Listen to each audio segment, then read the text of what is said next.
first, it's inspiring others. Secondly, it's challenging the status quo. And thirdly, it's around sparking new ideas of thinking and doing. And so these three combined really, for me, stand for that notion of a catalyst. Hi, I'm Tracy Lovejoy. And I'm Shannon Lucas. We are the co-CEOs of Catalyst Constellations, which is dedicated to empowering catalysts to create bold, powerful change in the world. This is our podcast, Move Fast, Break Shit, Burn Out, where we speak with Catalyst executives about ways to successfully lead transformation in large organizations. And oh my goodness, do we have an amazing guest today speaking on that very top topic. I'm so thrilled to have with us Dr. Frederik Pferdt. He shaped one of the most fabled creative cultures in the world.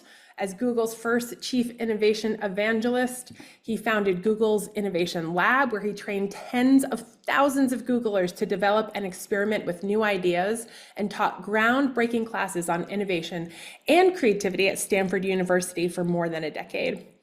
Coming up soon on June 18th, his book, What's Next is Now, How to Live Future Ready, is for those looking for guidance on how to invent a better future. And I got a sneak peek and I have to say it's phenomenal.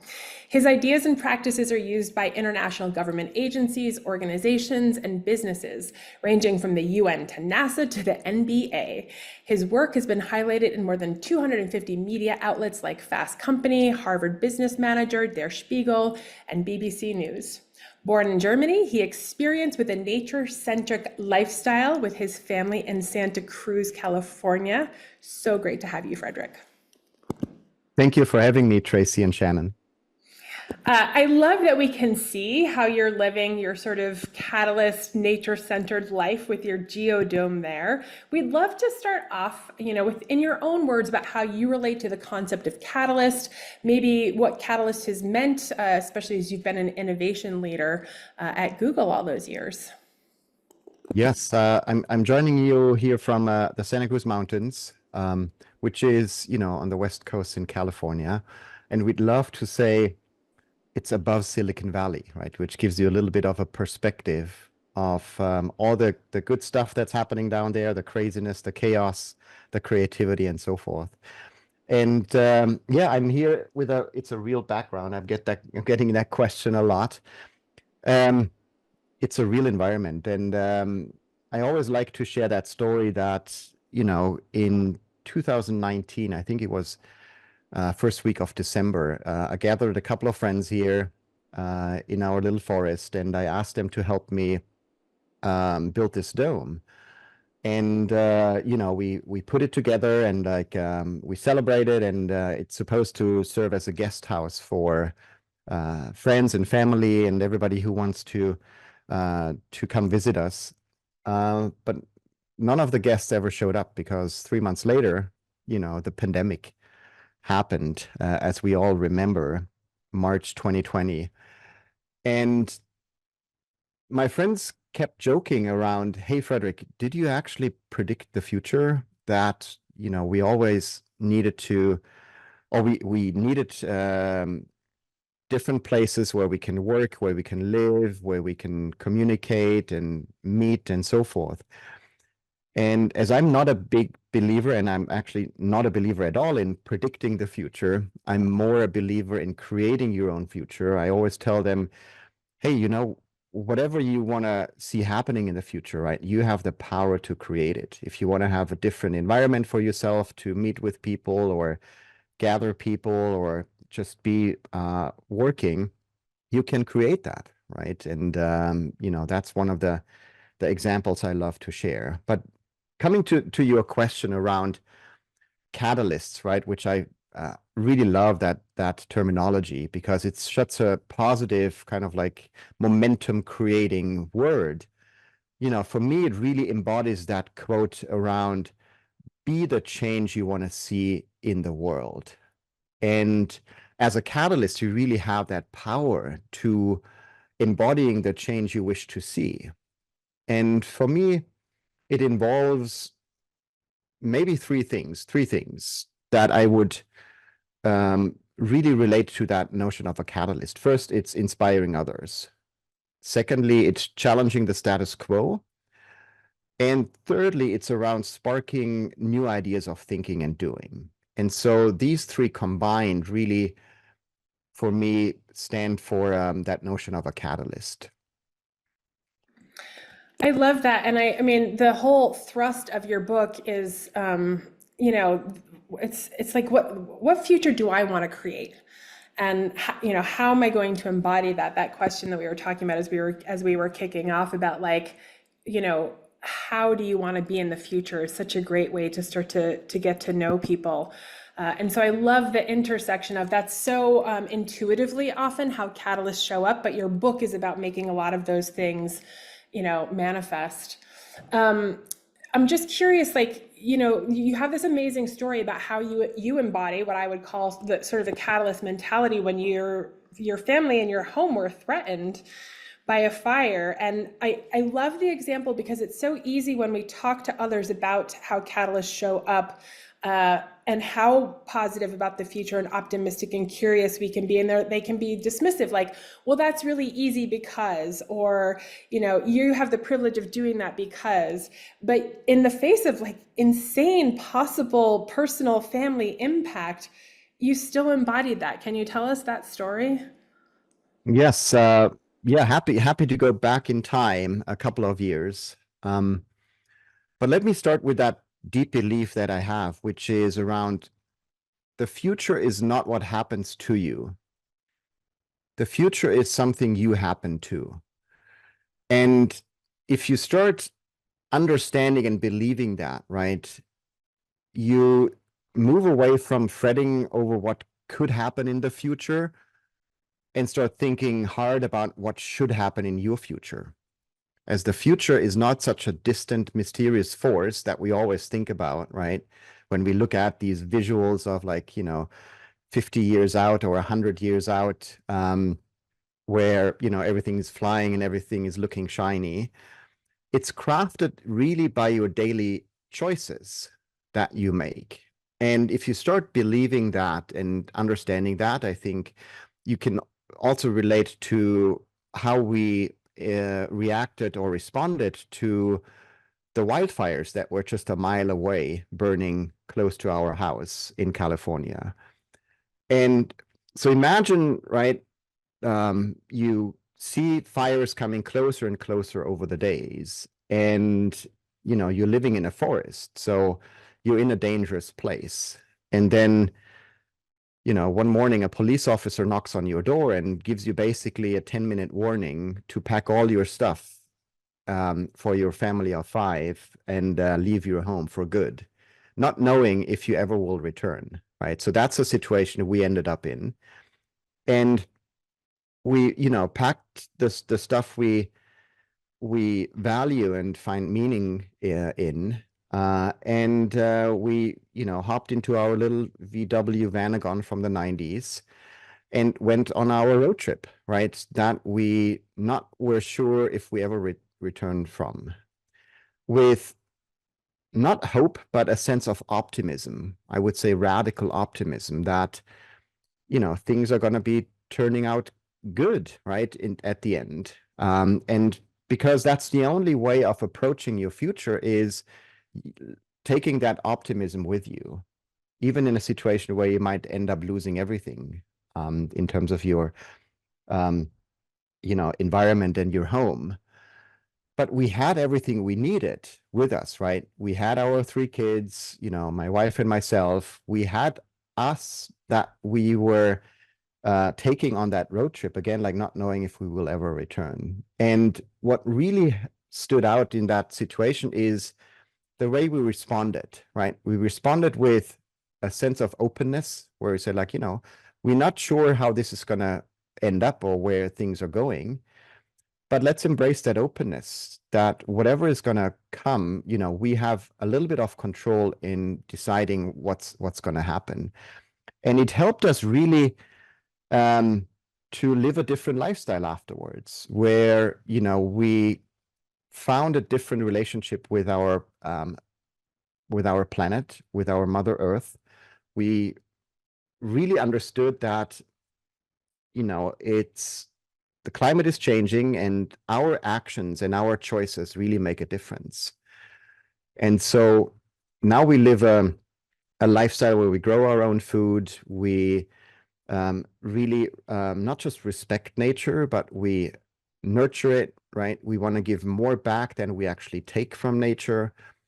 And that's really something that helped us in that moment to, again, have that sense of optimism that this is a lesson learned that really changes our life moving forward. And I think that was something we then afterwards were grateful for, because now we can live a lifestyle that is more aligned with nature and really helps us to experiment our way forward. Thank you for sharing that. Already, I know there are going to be conversations in my household because you've helped me really concretely talk about why mindsets are a choice and not something that's just natural to someone. But you mentioned earlier when we were chatting before we hit record that you were grateful, for example, for the police officer that came to your door, versus some others had some different reactions in the face of the police officer, right? And in that choicefulness of I can be grateful, I can be angry, is so powerful. So thank you. As you know, our listening audience are executives, catalytic executives that are driving change in organizational environments. And so I wonder, as we think about this philosophy of future doesn't happen to you, but you will happen to the future, right? I may have gotten that a little wrong, and you can course correct me. How do we apply this in organizational settings? What is it, either, looking back at your experience in organizations, that you feel like we can take from these philosophies, or what is happening around the world today that you think we should take inspiration from? Yeah, Tracy, I think you're making a really great point that, our mind state is our choice. I call it mind state instead of mindset. It's more like the moment per moment perception you have, about the world, and it's influenced by your thinking and your feelings. And so, you have more control than you think and how you respond in these situations. And what I want to do is really offer a new paradigm, one that equips, people and leaders with that mind state and practices necessary to be what I call a proactive rather than reactive human being, to innovate rather than stagnate, and to create out of uncertainties. And as soon as you can embrace that, and I'm showing a way in how to do that, I think you can create a future that shows you more opportunities. You started earlier with that question that really I wanna put forward, and that is, how do you want to be in the future? We so often, ask others, especially like our kids, if you have children, we ask them like, what do you want to be in the future? Or who do you want to be in the future, right? If they have role models or if they have specific job descriptions in their minds. And, answers are typically around, I want to be a firefighter, or I want to be a doctor, or I want to be a lawyer, or I want to be, famous, or I want to be that specific person, right? I think that's the wrong question to ask. For me, it's more important to ask, who do you want to become in the future? What future self can you envision today that you want to be in the future? And if you ask, who do you want to, or how do you want to become, instead of who do you want to become, then you're relating more to qualities, right? And I think that also speaks to your concept around, do you want to become a catalyst, right? Do you want to become a person that is more empathetic, more kind, more loving, more open, more curious, more more catalytic in a way? And as soon as you decide any of those, and it could be a combination, I think you can make the choices today and put the things in place today that help you to get there.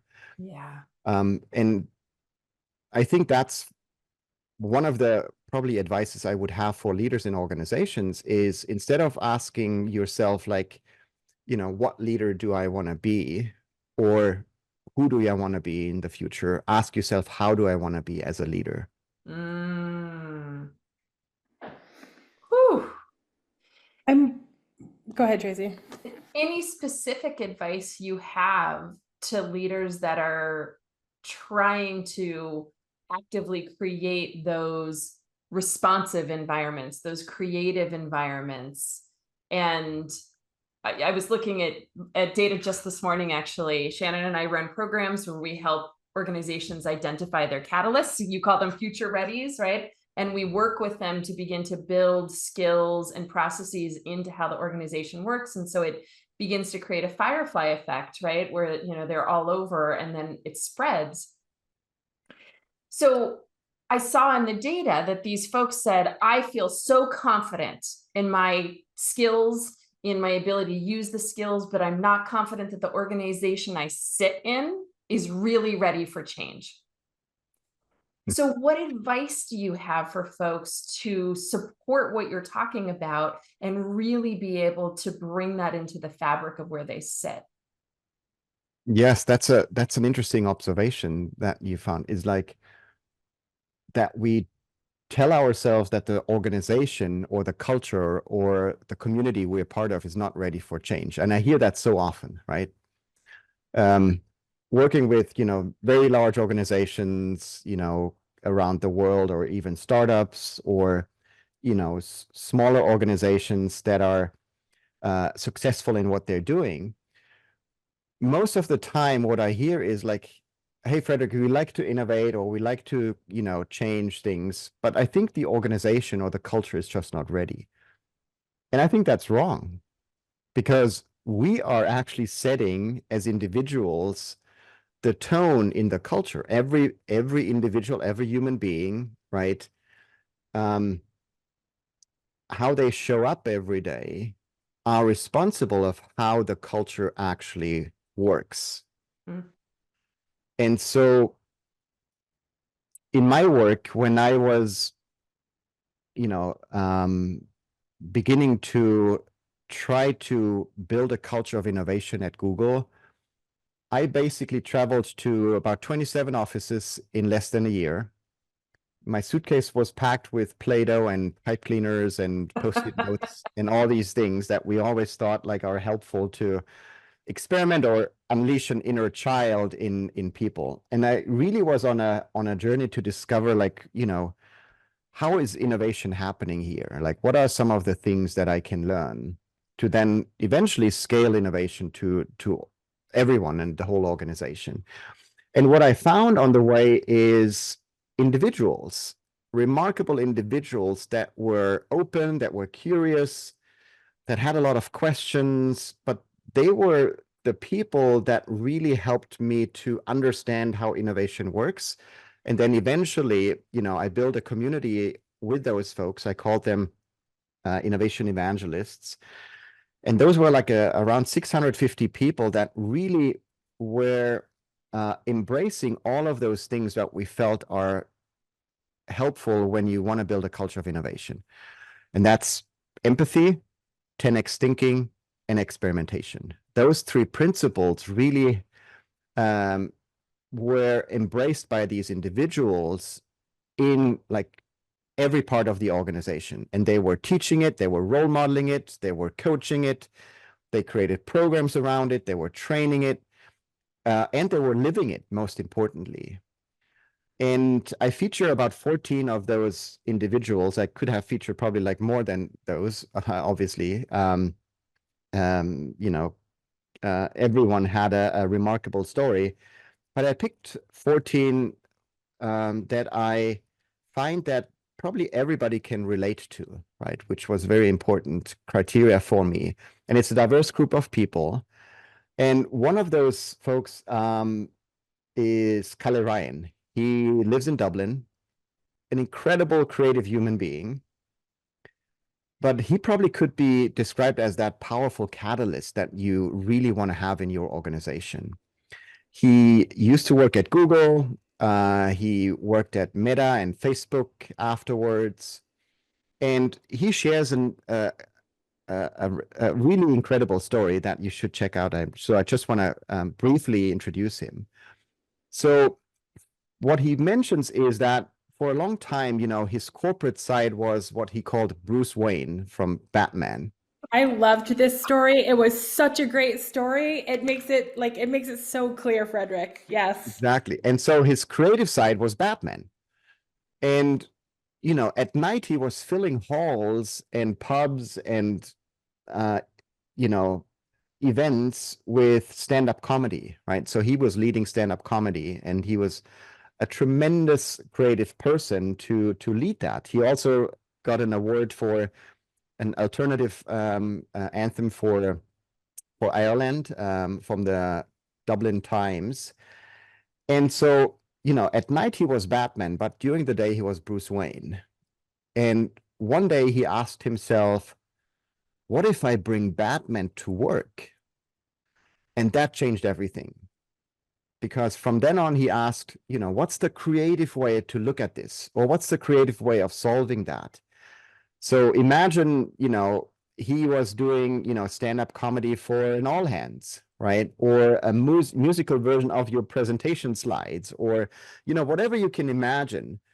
But as soon as he brought Batman to work, that's where he figured out that's exactly what the corporate actually needed, right? Because they needed creative ways of doing things and creative ways of looking at things. And I think everybody has their Batman or Batgirl inside themselves. And just ask yourself, what if you bring that to work in everything you're doing? And I think that's a powerful way of looking at that. So yeah, check out Kali Ryan, and I have, more of those stories in the book as well. It was such a great, because it's super memorable, right? And what we found is, like, when we work with organizations to identify their catalysts, it's an opt-in, sort of engagement. People have to fill the thing out themselves, but we find these people who, after they're identified as catalysts, the managers will be like, well, we never thought about them as a catalyst, but she does run a nonprofit outside of work, and she has written 2 books, and you know what I mean? And I think it happens for catalysts because we can be told so often in the corporate world, you're too loud, you're too fast, you're too whatever. And so increasingly, and especially when you add different layers of intersectionality on that, increasingly maybe people are doing that work outside of work, and there's an invitation I hear in bringing this in. But I wanted to build on that because it's connected to what I heard you say. Part of the advice that was sort of implicit in what you said was you ended up building a community. You had a community of these 650 people. And it was an interesting thread, because as I was listening to you talk about, like, the culture is created by people. For me, that's a yes and, because if you're one person, it's like that video of the guy who's dancing at the thing, right? And he's dancing by himself and he looks like the crazy ass person. And then the next person gets up. And then it's the whole movement, and it's not just that one crazy person. And so one of the things that we talk about a lot around, driving change in large organizations, I agree with what you're saying. And there's a lot of emotional labor. There's a lot of, like, expectation around self-management. When we get frustrated, if we want to bring people along, we have to have some of the reserves and the things that you're talking about. So I'm just wondering if you can talk about, like, if you're one of those early catalysts or, future readies in your organization, how might they go about that? And are there other tools or skills that they should have to be able to sustain that energy? Yes, it's a great observation. So 2 things I would probably want to share. First one is about you as an individual, what you can do.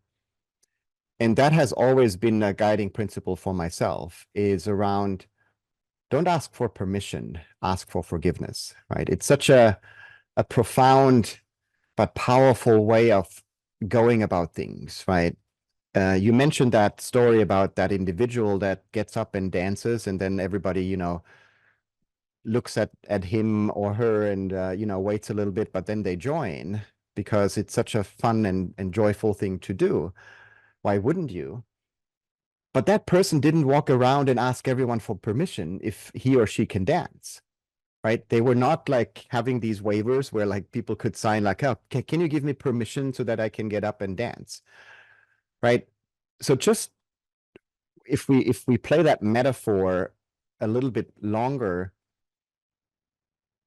how often do we in our work, in our life, wait for that permission slip that's handed off out to us, where we feel like, oh, now finally my manager, my leader, or my partner, or my team, or my mom, or my dad, or whoever gives me permission to do something. And it's a task that is just not helpful, because you shouldn't spend your time walking around and asking everybody for permission, right? Again, that person that started the dancing movement was not doing that. And just imagine, it would be such a funny picture if everybody like needs to sign something and like, read a long slip of, permission. But we often do that, right? Just don't ask anyone, right? Just go and use your confidence and see what happens. And what I experience is 99% of the time, people will actually kind of like, support you, get behind you, find it interesting. And in 1%, there is maybe a person who says like, yeah, that was not okay, or you shouldn't do that. Just ignore them, right? Because you don't do anything illegal. That's, important. You're not creating harm. It's the opposite. You're creating a movement around change, and you're creating a movement that is positive and forward-looking. And who could say no to that?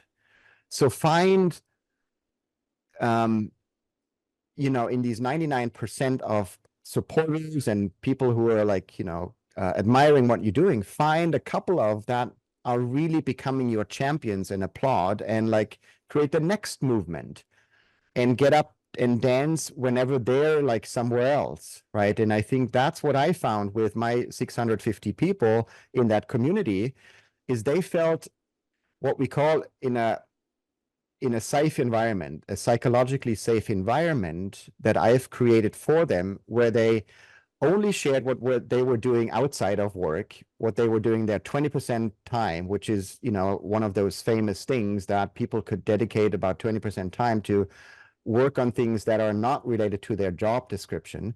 So we just talked about those things, and they always felt like this is what excites them, this is where they are passionate about, and so forth. And so the second thing I want to share is, like, you as a leader, try to build such environments. Try to create an environment where people feel like they have the freedom to try, they have the freedom to get up and dance, they have a psychologically safe environment where they can do whatever is different, whatever is new, whatever is challenging the status quo, whatever is a new idea, whatever that is. And we all can create those environments, right? It's just a matter of role modeling that as well. Being that leader who creates a psychologically safe environment needs to be that role model where people really trust and understand that this is not just lip service, this is actually like practiced by that leader. And so again, like to summarize, first, don't ask for permission, ask for forgiveness, get up and dance, because most people will actually love it. And secondly, if you're a leader, create an environment where people can feel comfortable to get up and dance. And, as a leader, you can create those environments. I have a follow-up. I want to learn from you in this area of ask forgiveness, not permission, which, is an adage we know, we love. And when you study the Catalyst community, we see a pretty high incidence of Catalysts getting fired. And in the stories that sit behind it, we'll see that they will often trigger what we talk about as the corporate immune system, right? The corporation has said, the organization has said, we want change. I have begun to do this, and then something begins to happen. The system is rising up to maintain the status quo, and often the catalysts can become, kind of the center of that. And I'm wondering if some of the answer, because you said you think 99% of the time it works and 1% it doesn't, that we get slightly different statistics than that. But I was curious because in talking about your group, you had 3 things. So they experiment, same as catalyst, 10x future thinking, same as catalyst. Empathy. We actually find there's quite a range of folks that we call catalysts and their ability to really translate what they see into their environment. So I'm wondering if that's the difference. Talk to me about how it works out so often to not ask permission, just ask for forgiveness. Yes, there are many things, Tracy, that you mentioned that are interesting. First, ask yourself, isn't that actually good that you're fired because you created positive change, right?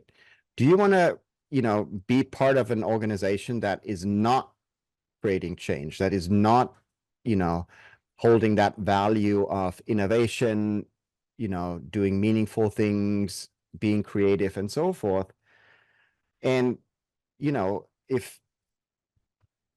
if you're writing your next job application from, a place where you got fired for doing, for being a change agent and a catalyst, I think that's a great thing, because you can include those examples and like, hey, I tried to change everything in that organization, but they were too resistant, or like, I got fired for that. But that's actually a great story, because the next employer might actually look for exactly those people who are change agents, who create the change they want to see happening in the world.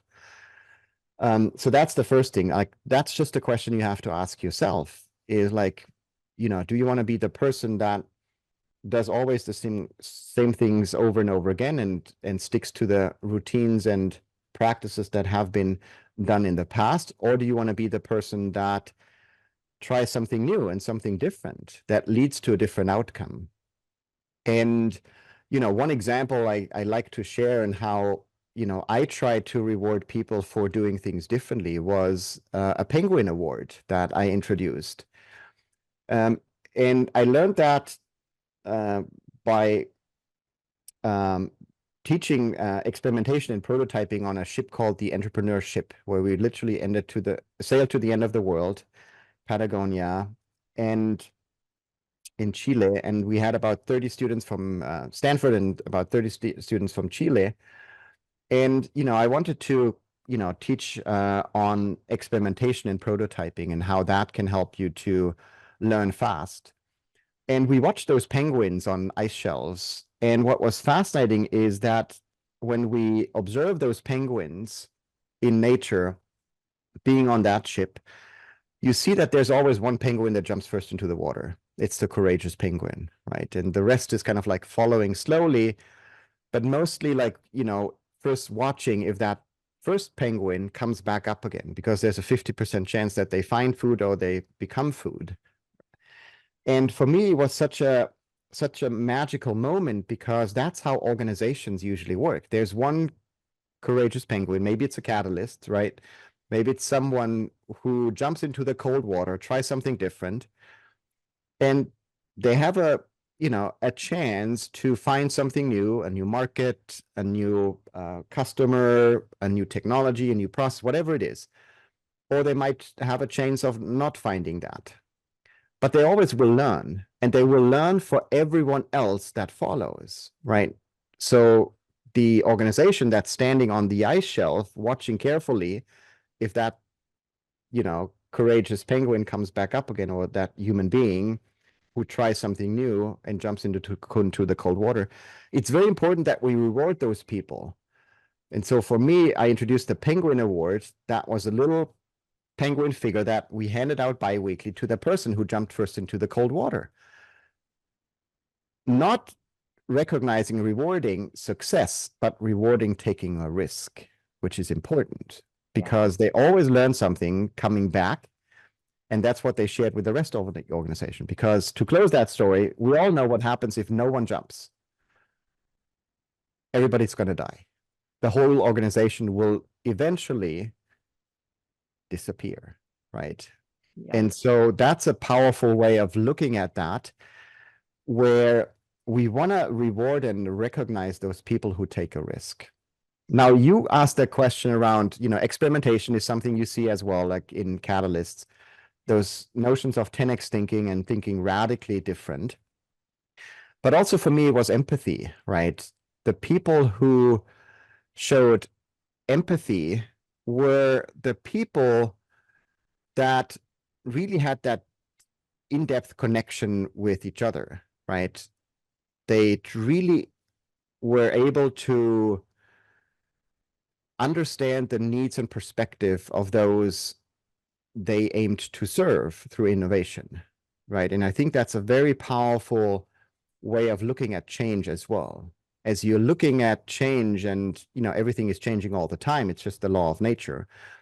Understanding what people might need in the future and having that empathy is such a foundational element that ensures that the innovations that you pursue are not just technologically advanced products or services, but they're truly meaningful and impactful to people's lives. And as soon as you realize that, you know that empathy is one of the most critical factors actually in leading change. And especially if you're leading a team, right, having that empathy around what your people actually need in terms of support, encouragement, inspiration, and so forth, is a very critical skill that we all have as human beings, but we could probably use a little bit more. I just love that you've taken us back to the beginning of, the call to action. How do you want to be, right? Do I want to be the courageous penguin? Do I want to be the leader that's going to create psychological safety? Do I want to lean into my empathy? Frederik, thank you so much for the time with you today. I am excited to go in action on so many things I heard this hour. Ditto. Thank you, Shannon, and thank you, Tracy, for doing wonderful work. And let's be the change that we want to see happening in the world. Yes. And thank you so much for listening to our audience. If you would like to learn more about how to accelerate positive change, go to our website at catalystconstellations.com. And be sure to check out our book, Move Fast, Break Shit, Burn Out. If you have other catalysts in your life, hit the share button and send a link their way. And Frederik, the name of your book that's coming out on June 18th? What's Next Is Now, How to Live Future Ready. Awesome. So check it out. Thanks again.